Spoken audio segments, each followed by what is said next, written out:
మాంగళ్య జ్యువెల్స్ వారి కొత్త బ్రాండ్ పూర్వి లైట్ వెయిట్ లో హెవీ డిజైన్ ఈ నవంబర్ 1 కుకట్పల్లిలో గ్రాండ్ ఓపెనింగ్ వివరాలకు సంప్రదించండి. నమస్కారం అండి. కార్తీక పురాణం 19వ అధ్యాయంలోకి వచ్చాం. విష్ణుమూర్తి ప్రత్యక్షమయ్యాడు. అంటే ఆయన వృత బ్రాహ్మణ రూపంలో వచ్చిన తర్వాత స్వస్వరూపంలో కనపడేసరికి అక్కడున్న మునులు ఋషులు అందరూ పరిపరి విధాలుగా స్వామివారిని స్తోత్రం చేశారు. అందులో జ్ఞానసిద్ధుడి స్తోత్రాన్ని వింటున్నాం మనం. వేదవేత్తలు మిమ్మల్ని అంటే భగవంతుణ్ణి ఇలా కొలుస్తున్నాడనమాట. వేదవేత్తలు మిమ్ము వేదవేద్యునిగానున్న వేదాంతములందులో ఉండేవాడిగాను గుహ్యమైన వాడిగాను నిశ్చలుడిగాను అద్వితీయునిగాను తెలుసుకొంచున్నారు. మీరు అంటే కేవలము వేదాల్లోనూ వాట్లల్లోనే ఉంటారు. భగవంతుడు సర్వాంతర్యామి అయినప్పటికీ అసలు ఆయన ఉండే స్థలం ఏంటంటే అది వేదంలోనే భగవంతుని యొక్క నిష్ట ఉంటుందట. అయితే సూర్య చంద్ర శివ బ్రహ్మాదుల చేత రాజుల చేతను స్తుతించబడేటువంటి రమ్యమైన మీ పాదపద్మాలకి వేవేల నమస్కారాలు తండ్రి. మీ గొప్పతనం చెప్పదన అలవి కాదు. శివపూజా దురంధరులు, సంసార భయాన్ని తీసివేసేటువంటి సమర్థులు, జన్మ సంసార సముద్రమందున్న శివాదుల చేత మా ప్రాణుల చేత నిత్యము కొనియాడబడేవాళ్ళు, పర్వతాది రూపాలను కూడా ధరించిన మహానుభావులు, పంచమహాభూతములు చరాచర రూపములైన అన్ని భూతములు కూడా భగవద్విభూతి వల్లే అవన్నీ కలుగుతాయి. శంకర సేవిత పాదులు, నీవు పరమము కంటే పరమైన వాడు అంటే పరాత్పరుడు అన్నమాట భగవంతుడు. నీవే ఈశ్వరుడవు. ఈ చరాచర రూపమైన ప్రపంచమంతయు దానికి కారణమైన మాయతోటి కూడా మీ యందు తోచుతున్నది. ఎలా అంటే భగవంతుడు మాయకుడు. ప్రపంచం ఒక రకంగా నడుస్తోంది. భగవంతుడు వేరు మాయ వేరు కాదు. భగవంతునితోటే మాయ నడుస్తూ ఉంటుంది. ఇది ఈ శరీరం మనది అని మనం ఒక భ్రమలో ఉంటూ ఉంటాం. ఈ భ్రమకి కారణం మనం జీవించి ఉండటమే. మనం జీవించి ఉన్నామంటేనే భగవంతుడు మనతోటి ఉన్నట్టు. కానీ నా యందు భగవంతుడు ఉన్నాడు, నేను భగవత్ స్వరూపం తాలూకు విశేషాన్నే, ఈ శరీరం నాది కాదు, ఈ లోకం నేను తాత్కాలికంగా వచ్చిపోయేటువంటి ఒక తాత్కాలికమైన వ్యవహారము, ఇది ఒక నాటకమని, తెర మీద కథ నడుస్తోందని, మన సమయం వచ్చాక మనం వెళ్ళిపోతామని మనం తెలుసుకోలేని అజ్ఞానం అనే మాయతోటే భగవంతుడు మన కథని నడుపుతూ ఉంటాడు. అప్పుడప్పుడు మనకి జ్ఞానోదయం అవుతుందన్నమాట. అయితే ఓ కృష్ణ, నీవు ఆదిమధ్యాంతములందు ప్రపంచమందు అంతటను ఉన్నావు. భక్ష్య భోజ్య లేఖ్య చోష్య రూప చతుర్విధాన రూపుడివి కూడా నువ్వే. యజ్ఞస్వరూపుడివి నీవే. నీ సంబంధియు పరమసుఖప్రదము అయినటువంటి సచ్చిదానంద స్వరూపాన్ని చూసిన తర్వాత ఈ జగము వెన్నెలయందు సముద్రం వల్లే తోస్తుంది. నీవే ఆనంద సముద్రుడవు, నీవే ఈశ్వరుడవు, నీవే జ్ఞానరూపుడవు, సమస్తమునకు నీవే ఆధారము, సమస్త పురాణసారము నువ్వే అవుతావు. నీ వలననే సమస్తము జనించును, నీయందే లయించును. నీవు ప్రాణుల హృదయములందు ఉండేవాడవు, ఆత్మస్వరూపుడవు, అఖిల వంద్యుడవు. మనసు చేత చూడశక్యము కాని నీవు మాంసమయములైన నేత్రముల చేత ఎట్లా గోచరిస్తాడు? మాంస నేత్రం అంటే ఇప్పుడు మన కన్ను నేకెడ్ ఐ, దీనికి కనపడ్డు భగవంతుడు. కేవలం అంతర్నేత్రంతో మనం చూడగలుగుతాం. ఈ అంతర్నేత్రంతో కూడా చాలా ప్రయత్నం చేస్తే కానీ, చాలా తదేక దృష్టి కలిగితే కానీ భగవంతుణ్ణి మనం చూడలేకపోతాం. మాంసనేత్రం వల్ల అసలు కాదు. తర్వాత కృష్ణ నీకు నమస్కరిస్తున్నాను, ఓ ఈశ్వర నీకు నమస్కరిస్తున్నాను, ఓ నారాయణ నీకు నమస్కరిస్తున్నాను. నన్ను ధన్యుణ్ణి చెయ్యి, నీ దర్శన ఫలితాన్ని ఇవ్వు పరమపురుష. నీకు పునః మళ్ళీ నమస్కారాలు చేస్తున్నా.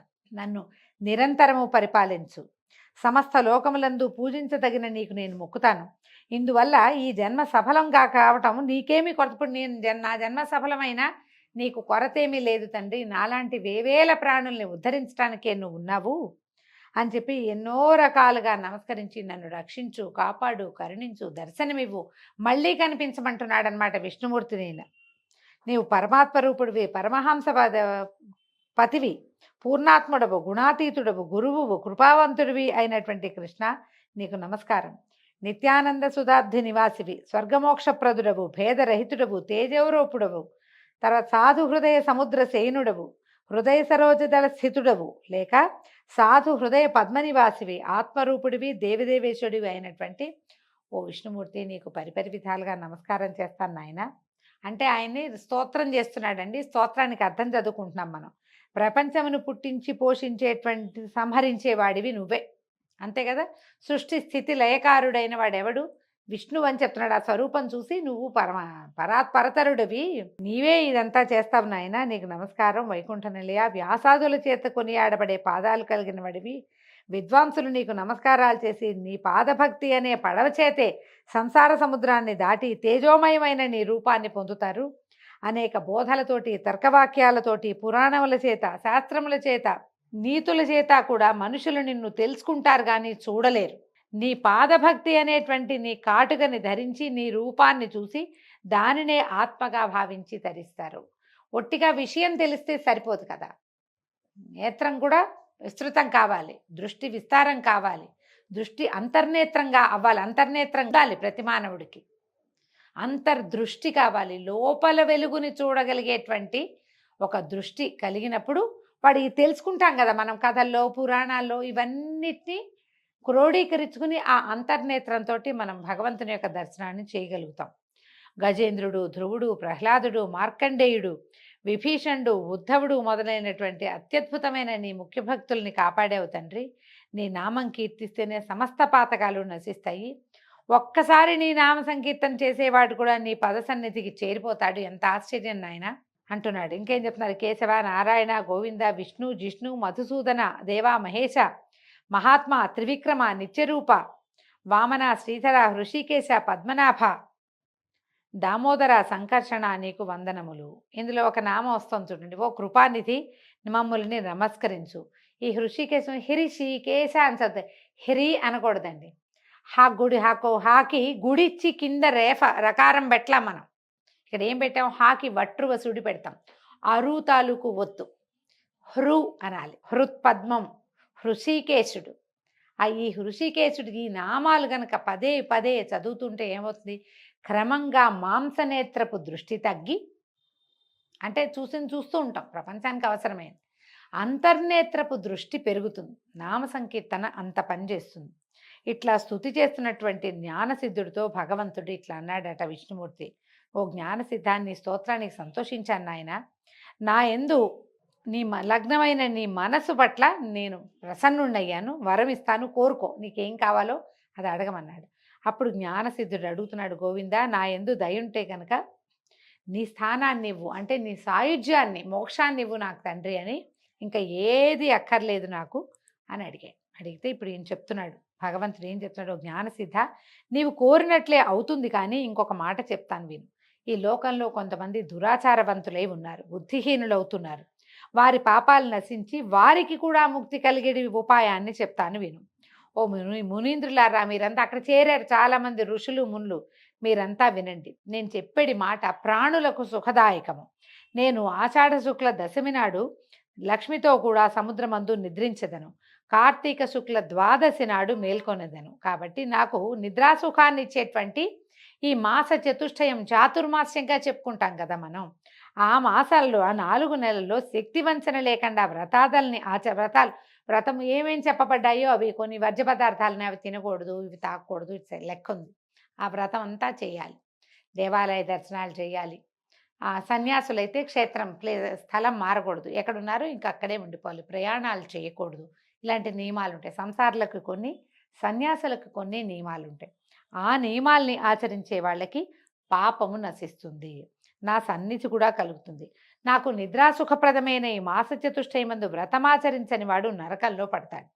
కాబట్టి ఓ మునీశ్వరులారా, నా ఆజ్ఞ మీద నా భక్తివంతులై ఇష్టార్థదాయకమైన ఈ వ్రతాన్ని మీరు తప్పక చేయండి.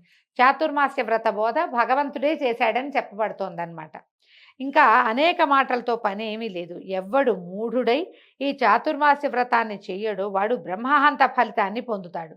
నాకు నిద్ర కానీ, మాంద్యము కానీ, జాడ్యము కానీ, దుఃఖము కానీ, జన్మ జరాదులు కానీ, లాభాలాభములు కానీ లేవు అనగా, ఈ నిద్రాదులకి భయపడి నిద్రొచ్చి నేను సముద్రంలో, క్షీరసాగరంలో శయనించట్లేదు.